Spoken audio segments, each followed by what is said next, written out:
Olá, meus peixinhos, tudo bem com vocês? Hoje eu vim aqui para explicar sobre alguns conceitos de raça, branquitude e embranquecimento. Mas por que é importante a gente aprender sobre esses conceitos? A gente vive em uma sociedade que o tempo todo estamos vendo aí casos de racismo e coisas que poderiam não estar acontecendo, mas está acontecendo. Como recentemente esse caso do YouTube aí, bosta todo, falando várias coisas sobre racismo e vários outros casos que acontecem na nossa sociedade. A questão da intervenção militar e todos esses atos racistas que estão acontecendo.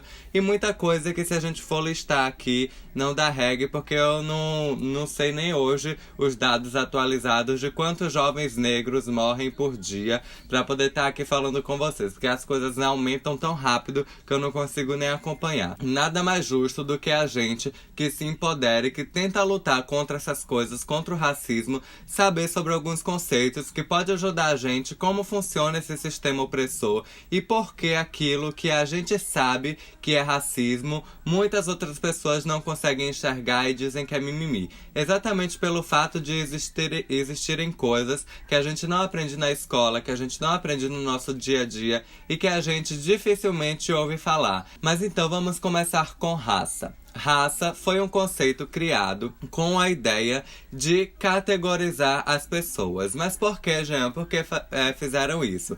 Nós, seres humanos, temos uma facilidade de entender as coisas quando elas são categorizadas. Por isso a gente sabe que existem espécies de plantas, espécies de animais e tentaram fazer espécies de seres humanos. Porém, com o passar do tempo, a ciência foi vendo que não existe essa diferença biológica dos seres humanos. Existe diferença biológica das plantas, diferença biológica dos animais, porém os seres humanos biologicamente são todos iguais no sentido de não terem diferenças suficientes de dividirem eles em raça ou nos dividirem em raça. Então, mesmo após as pessoas criarem várias teorias contra os negros, como a teoria da eugenia e várias outras teorias que sempre diziam que o negro era inferior ao branco, essas teorias caíram por terra quando o conceito de raça foi desmistificado e quando a sociedade aprendeu que não existe diferenciação biológica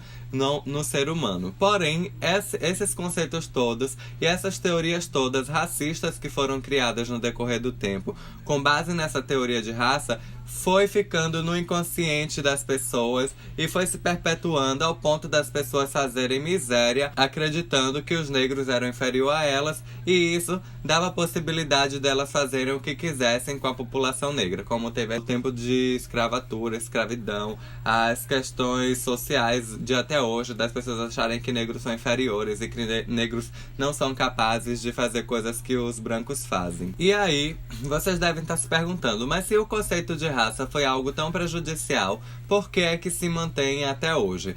Hoje, o conceito de raça, ele não é algo baseado na diferença biológica. Ele é um conceito social. Então, o conceito de raça hoje, ele é visto como um conceito social. Mas como assim?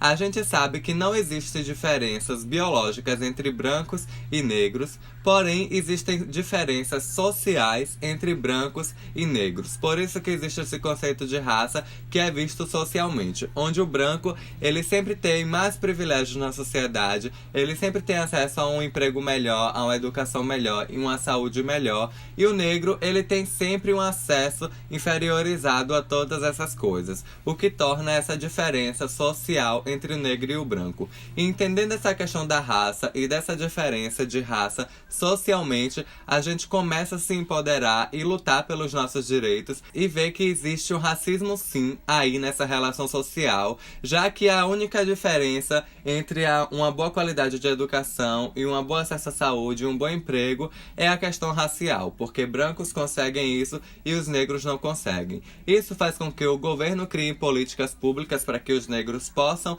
ter acesso a essas coisas que o branco já tem acesso, como a questão da política de cotas, e isso faz com que o movimento negro e outros movimentos comecem a lutar para que também possam ter acesso a esses direitos, visto que biologicamente somos todos iguais e é apenas apenas o Estado, a Constituição, as leis, as regras sociais que diferenciam os sujeitos, fazendo com que uns tenham menos direito e tenham menos qualidade de vida do que outros. E por isso o conceito de raça hoje ainda é importante, visto do modo social e não visto do modo biológico, já que eu já falei aqui que esse modo biológico foi desconstruído. E o outro conceito é a questão da branquitude. O que é branquitude? Branquitude é basicamente o contrário de negritude. Por quê?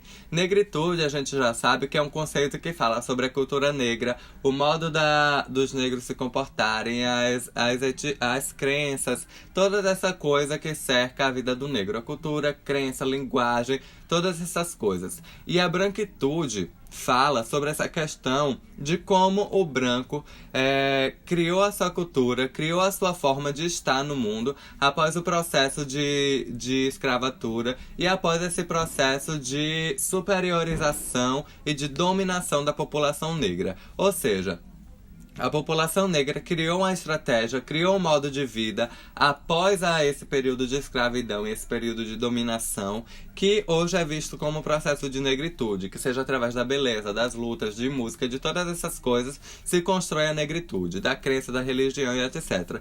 E a branquitude, como é que se construiu após esse processo de dominação? E é isso que o conceito de branquitude discute.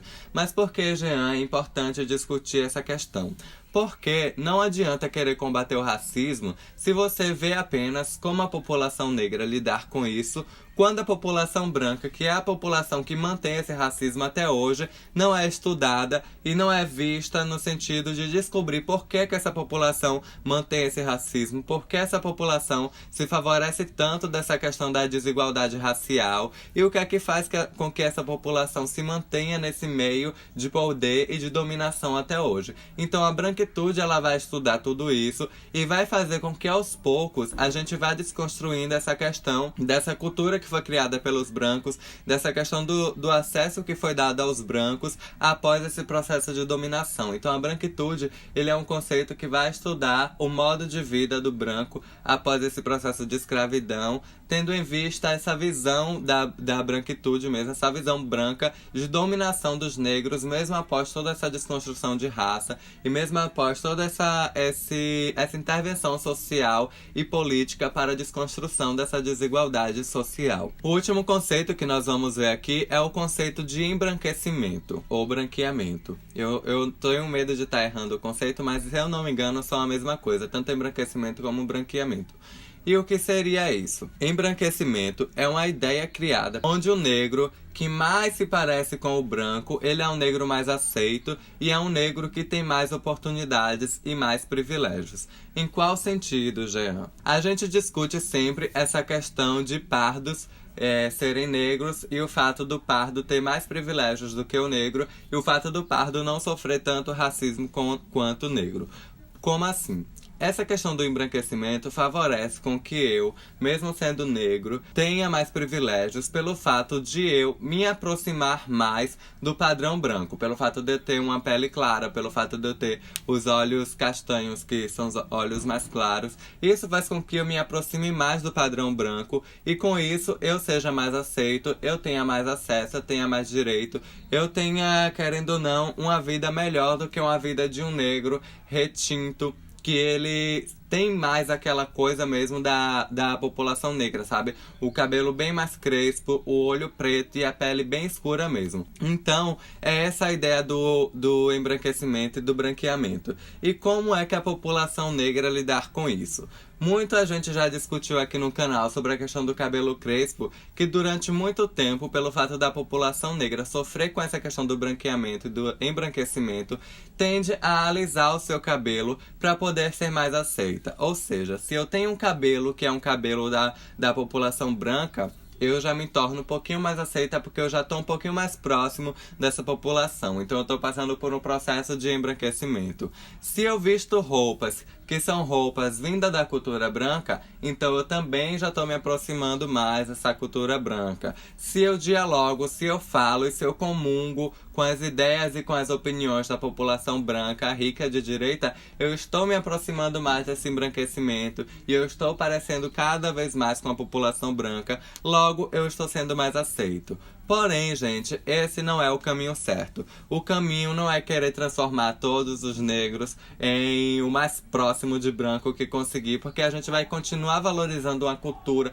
vai continuar valorizando determinada raça social, que é a população branca, e vai continuar excluindo negros, porque aqueles que não se aproximam dessa população branca vai estar sempre sofrendo de alguma forma e vai estar sempre sendo inferiorizado e tendo menos acesso. Então, o caminho certo é a gente ir contra esse embranquecimento, sabe? É a gente lutar para ter o nosso cabelo do jeito que é a gente lutar para usar o nosso turbante, é a gente lutar para vestir as roupas com estampas africanas, as roupas que vêm da África e todas essas questões. É a gente lutar para a capoeira poder estar nas escolas. É a gente lutar para que a religião de matriz africana também seja discutida nas escolas.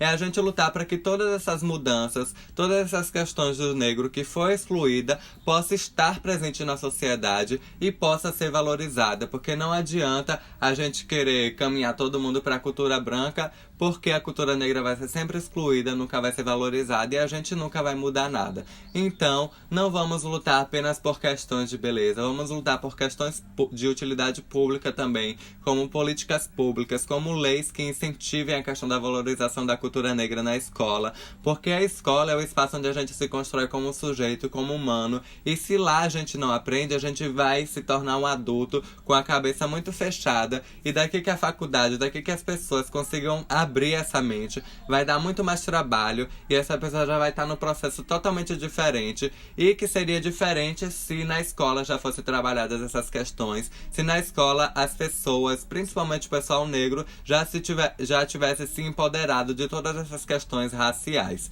Mas então é isso, eu espero que vocês tenham aprendido essas coisas. Vamos aqui continuar na nossa luta, vamos continuar aprendendo e lutando para que o Estado também abrace essa luta e comece a fazer mudanças nas leis e nessas questões todas, porque não adianta só a população ficar tentando se manifestar entre si e não ir lá para uma coisa maior. Já que estamos na democracia, o Estado tem sim que ouvir a nossa voz e começar a mudar as leis e a mudar o modo de governar o país para a gente poder ter uma vida melhor e ter um país mais justo e menos desigual. E isso é possível sim. Não pense que o Brasil está perdido, não. Porque de 4 em 4 anos tem eleições, porém a gente tem todos os dias para lutar e todos os dias para fazer com que esses políticos ouçam as nossas vozes, tá bom?